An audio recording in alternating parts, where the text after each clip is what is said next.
Hey guys, Dream Envoy here, and welcome back to more of Let's Play Winds of Change. Last time, we had a whole bunch of heart-to-hearts to start off Act number 4. In this part, we'll continue on, and it still sucks that I can't do anything about Ulric or Pro because apparently I missed one, and I don't know where I missed it. Was it in those optional areas? That's the only place I can think of. Oh well. Moving on then.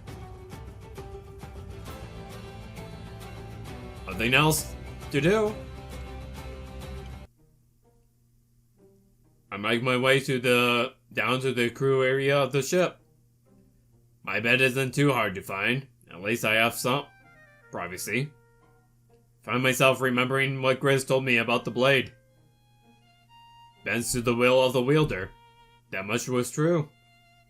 I've been able to use it to accomplish so much already. But what are the true limits of its power?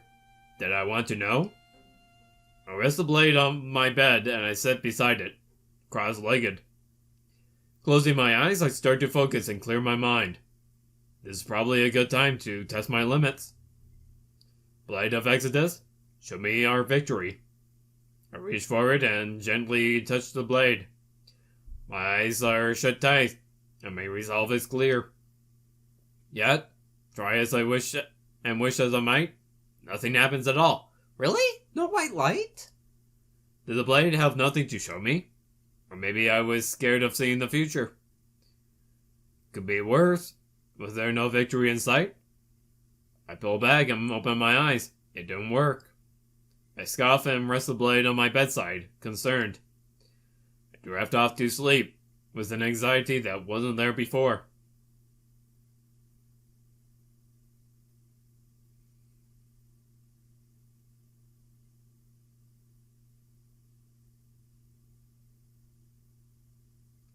When I wake up, I see the sun pierce through the windows. With everything I was told, that meant we were in Alarinthia. I grab the blade and immediately get out of bed. Running around the ship, I see nobody in sight. Did they leave without me? That's odd. Or maybe they let me sleep in. After everything that happened, I guess I'm thankful.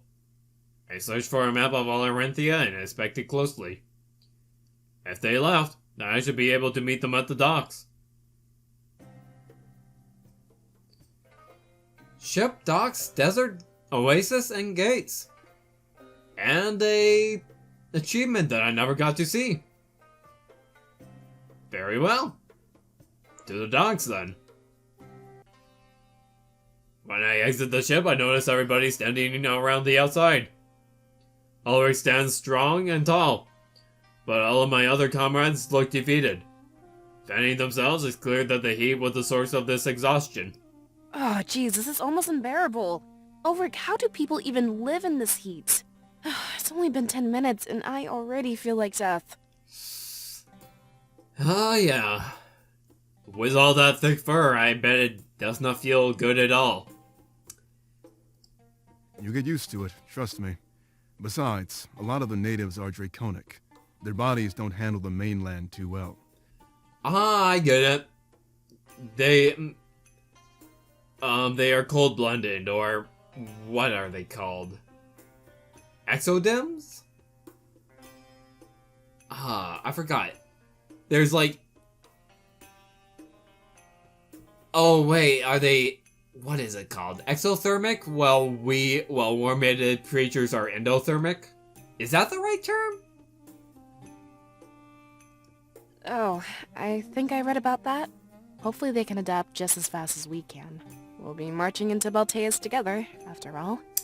Oh yeah, we're just gonna be freezing cold. Draconians are not gonna do well at all.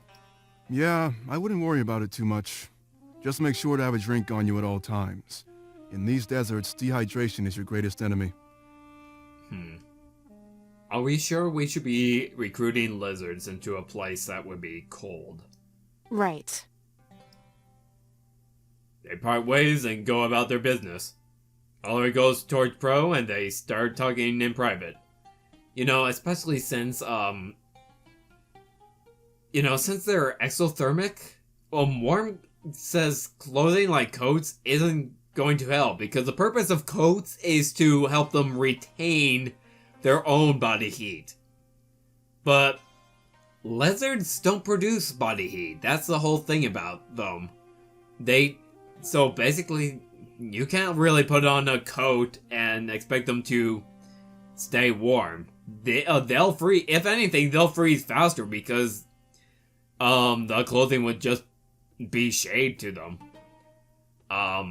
Unless you find a way to unless you figured out a way to heat clothes, like, I don't know, discover electricity and line them with a battery and, heated wires and all that. Valessa ends up with Fartam, so I need to find my own company. Is there clothing like that exists? Wait a minute.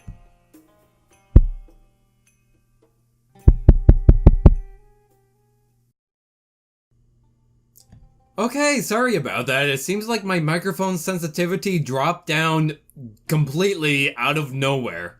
I have no idea what caused that, but I did find a way to fix that through Audacity, so everything should be fine. I'll try to fix previous situation in editing. I'll try my very best. I have no idea what happened. I'll just continue onward, pretend that didn't happen. Thankfully, it was only the first 6 minutes of the video, and nothing too important happened. Damek and Hal stand together, so I slowly walk towards them. Hopefully, some of the tension had settled long after the long voyage. It would be detrimental to have two senior staff constantly at arms. Hello, Monarch. Hey. I was just about to ask Howl about Alarinthia. Surely it looks much different than it did back then. Legends dictate that it was once lush and full of green. Kind of like the Sahara Desert, then. Legends that lie. Really? Wait, really? But that can't be true. The destruction of the idol turned it into this desert.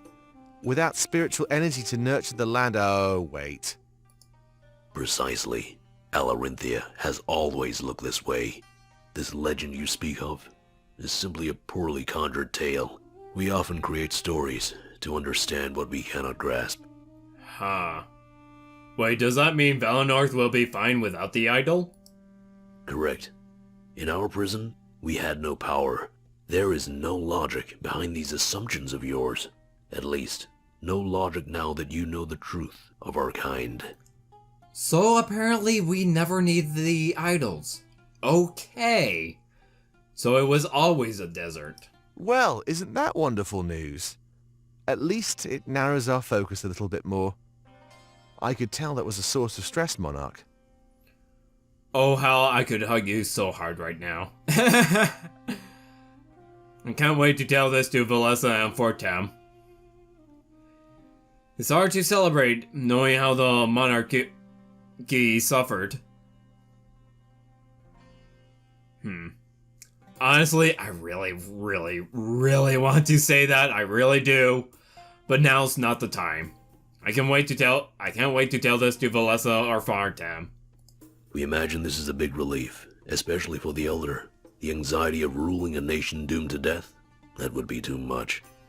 If they have any further questions, do not hesitate to direct them our way. He crosses his arms and looks around the docks. I can tell he's wondering why we're still standing around. After all, we were on a tight schedule with the ball and all. Normally there'd be a lengthy immigration process, but due to the ball, this nation is open to everybody. It's a long trek, but we can head straight into the city. Ah, perfect for a terrorist attack. Look for Vivian, I presume. If we can't find her in time, then we'll head to the ball. But meeting her before then would be a huge advantage. We agree with this course of action, Monarch. However, our knowledge of Alarinthia is not very deep. We'd suggest working closely with Ulric in this endeavor. I nod, agreeing with what they both have to say. As if that was to dismiss me, they both turned away. It's nice to see that they're getting along, at least. Ulric and Pro seem to be done with their conversation as well. Making my way to Ulric, I noticed something odd. Out of the corner of my eye, someone is staring at me. Ah, dragon! I make eye contact with them, and they quickly run away. That was concerning. Being by Ulric is probably a good idea right now. As I approach him, he smiles at me. Odd. I thought he'd be miserable. Hey there, Monarch. Welcome to my homeland. Forecast calls for excruciating heat and a chance of death. Just a chance, though. Let's hope it stays that way, right? Oh yeah, I remember you telling me about your homeland. How ruthless it is. I nod. I guess he's using some humor to cope. Let me guess. You have a lot of questions. I'll try my best to answer, but make it quick. We're on a strict timer here. We can't fail. He motions towards the vast desert before us. Honestly, it seems... Am I really getting hiccups now? Honestly, it seems to go on forever. It's crazy. The ball starts in around 8 hours. Dinner time.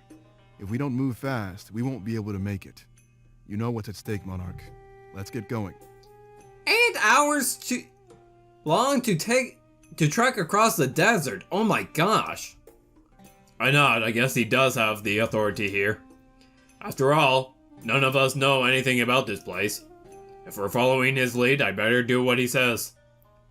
Of course, I do have a few questions about this place. If I stop to ask before we leave, I better do it fast. Missing that ball could be catastrophic to our cause. Hey. What can you tell me about the ball? What can you tell me about Draku? What are some places to know in Alarinthia? How does it feel to be back here after all this time? Is there anything else you want to do now that you're back? These are the two important things. I'm ignoring that. I am ignoring that. I might ask that. Well, it's definitely not something Draku came up with. Rulers of Alarinthia have been doing it for ages, actually. It's supposed to make your subjects less inclined to rebel.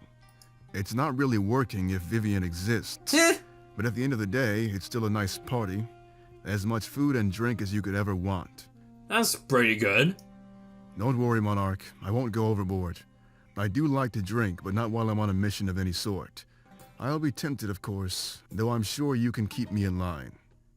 You know, I do think that in theory, it would be a good strategy. I mean, it allows commoners to get at least a taste of a little luxury, which, you know, we all strive to do. After the feast, there's a large ball, but it all starts with a speech. Basically, Draku will be bragging about his power and influence. If he shows off how strong he is, he's less inclined to be challenged. Alright. Though if there is a challenge, they hold a tournament the next day. It rarely happens unless it's a drunken partygoer trying to play a joke. Everyone wakes up, hungover, and goes about their simple lives. What can you tell me about Draku, then? Honestly, I don't know too much about him. I've been out of the loop on Alarinthian politics for a while. But to hold the throne of this nation, you need to be fierce. So, if you think I'm strong, then you know nothing. He'll make me look like a whelp in comparison. And from what I've heard, he's pretty smart too.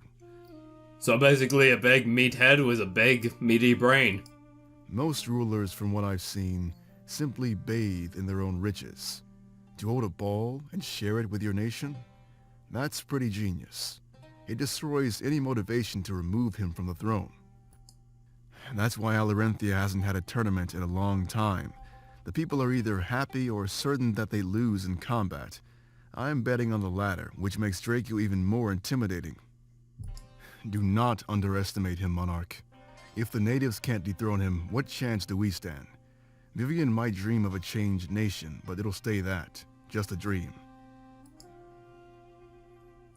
Well, I hope that she can prove you wrong. It doesn't feel any different than I thought, if that's what you mean. Stepping foot on this soil didn't change my mind. It only solidified my hate. Let's do everything we can to get out of here as fast as possible, Monarch. Please. Alright, I remember now you actually hate your homeland.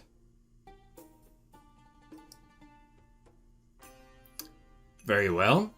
What about you two? I need to thank you again, Pommy. Your support means a lot to me, it truly does. Some of the rebels have started to side with Howl. A pretty dumb decision if you ask me. I know what they're thinking, that you're responsible, but that's impossible. Nobody could have seen what was coming. Exactly. Yeah, we were played. Caught off guard. I know it won't happen again though, things are different. It's almost like our belief in the spirit realm was holding us back. Do you think the people will even believe us though? I mean, do you even believe the truth we've been told? I don't really have a choice, Domek. Your speech gave us proof. It was undeniable. I'd advise doing the same thing to every other Alestian. But it would be a great shock. By the way, I love your teeth. Even if it takes years, you can do it. I'll even help you if you need assistance. Nobody said that things would be easy after the war. Is it really that easy? Do you really think that it's that easy to destroy a religion? You're right, and thanks for that offer. I'm pretty sure I'll take you up on it, since this is a tall order. But I know that almost anything is possible if we all band together. Of course. So for now, we need to fix the discord in our ranks. I'll talk with the rebels that are siding with Hal. They need to stop. There are no sides in this. We all fight for the same cause. Exactly. And if they put their differences aside, well, Domek, we'll win this thing for sure. I agree with you, Pommy. We cannot afford some infighting.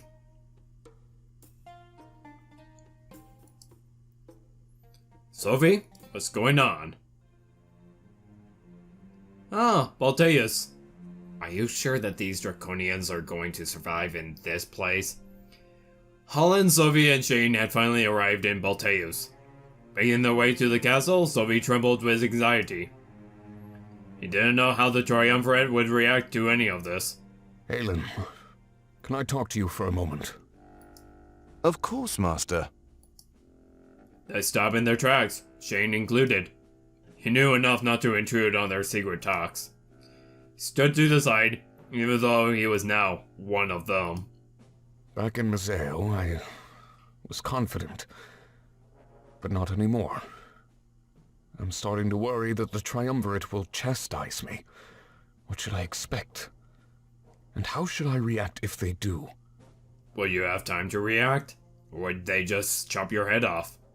You act as if you haven't failed them before. Oh? Remember when I first became your apprentice? They thought you weren't teaching me good enough. You almost went insane when they gave you time off. You would too, Halen. Trust me, it's boring. But that's nothing in comparison to what happened. We don't have the blade, and almost everybody escaped. You don't like days off, huh? Through no fault of our own, remember? I have your back in this. I won't tell them the truth. However, I need to ask for one thing in exchange. Of course. Work on your personal issues, Master. I don't care what they are. Just get them sorted out. Wait, you're not gonna say the rest? Remember, I'm likely to get chastised as much as you. Actually, no, I could do this in his starky voice. Remember, I'm likely to get chastised as much as you. But we'll save the bad news for last. We dealt a major blow to the rebellion, Sophie. With the loss of their leader, they'll be in disarray. If the Triumvirate doesn't like that, then it's their problem. Like you said, this isn't the last time we'll face them in battle. Whether it takes us days or months to win, it shouldn't matter. After all, we'll still win. With that said, are we clear? In this moment, it seemed like Halen was the one giving orders. However, Sylvie had no choice but to obey. Couldn't risk being exposed. We're clear. Let's continue walking. I'll think of what to tell them as we move along. They both break their huddle and continue walking to their HQ. Shane steps closer, striding in unison with Sophie as they do so. So, what was all that about? You said I was one of you now, right? When will you start treating me that way? Oh, sorry. Force of habit. We were just talking about what we should tell our masters. While we did damage the rebellion, we failed in our objective. You mean that blade? Yes, and the seer. Look, Sophie, you kinda saved my life. For that reason alone, you have my support. Whatever you want me to do, just let me know. I'm gonna chop his head off and I'm going to be happy about it. Sophie smiles, having the support of his comrades. Any fears he had of being punished were quickly put to rest. Thank you, Shane. It means a lot. I can tell we're going to get along just fine. Oh boy, I do not like Shane anymore. Not at all. Not at all. To the desert.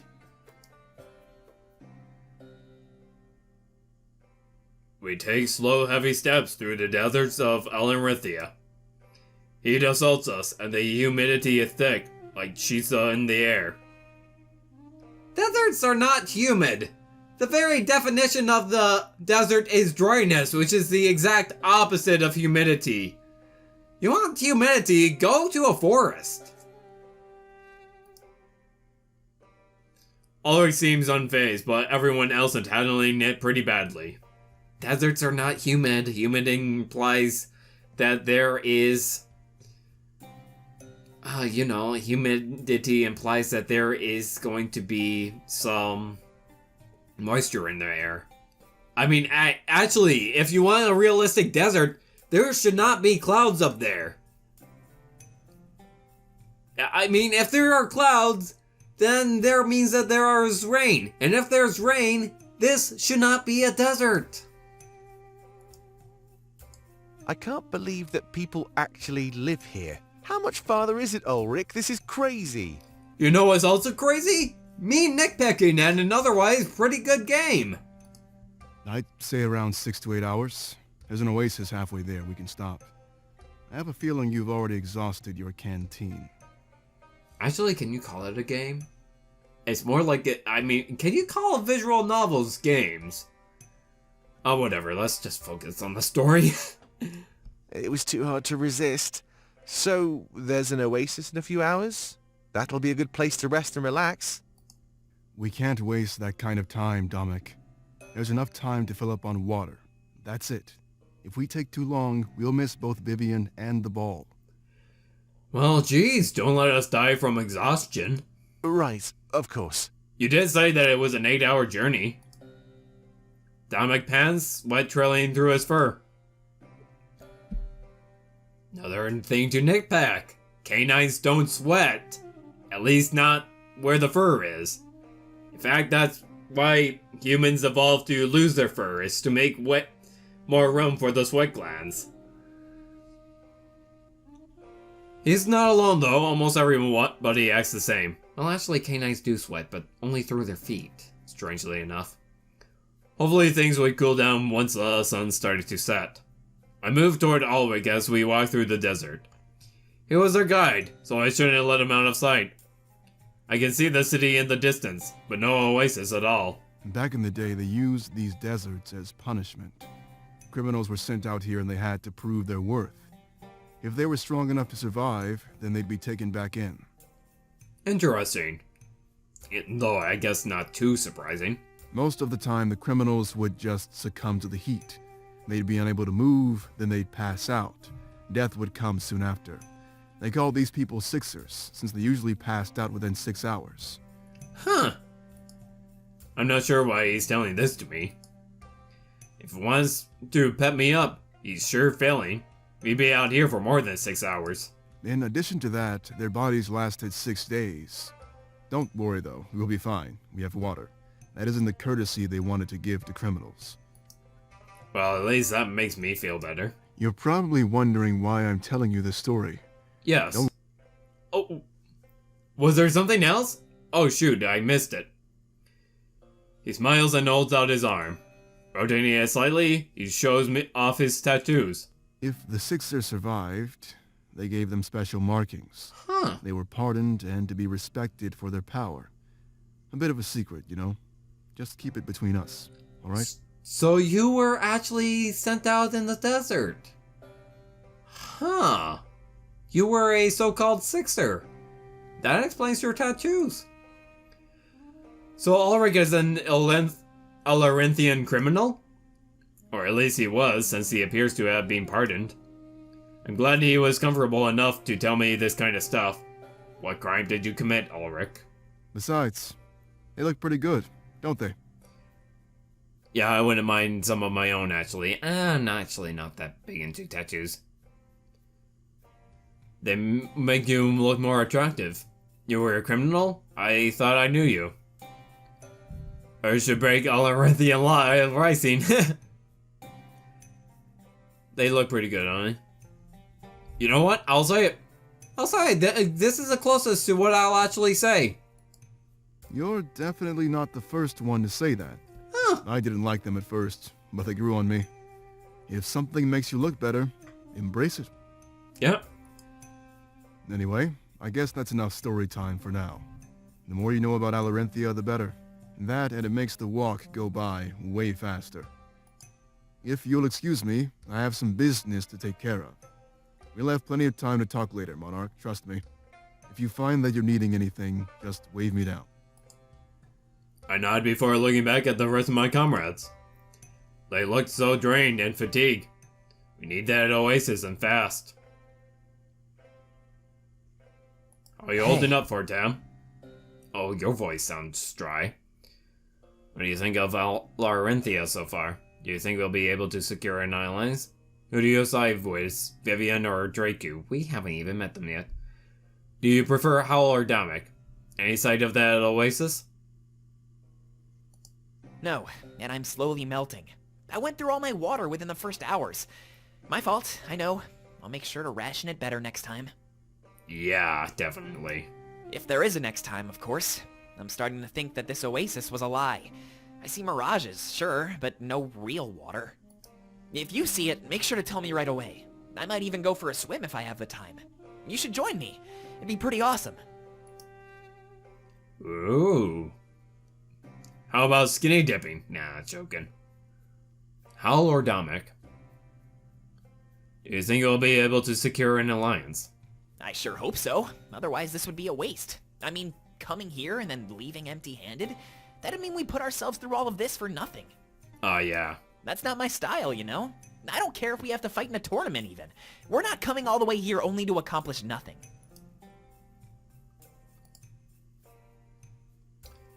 Alright, Ulric and Pro. Hey, Pro, can I talk to you for a second? Of course. What's up? I can't say in front of everybody else. I need to talk to you alone, in secret. Don't worry, I'll overhear it. Oh, is it about that? Pro, not in front of anybody else. Follow me over here and talk quietly. Right. Sorry. Well then, what's up? Oh, we won't listen in. Okay. Well then, I'll just end it here and hope that I can fix that microphone incident. If you like this part, regardless, I hope you hit that like button. If not, either way, leave behind a comment. And if you want to see more videos from me, hit that subscribe button and hit the bell. Alright, see you guys next time.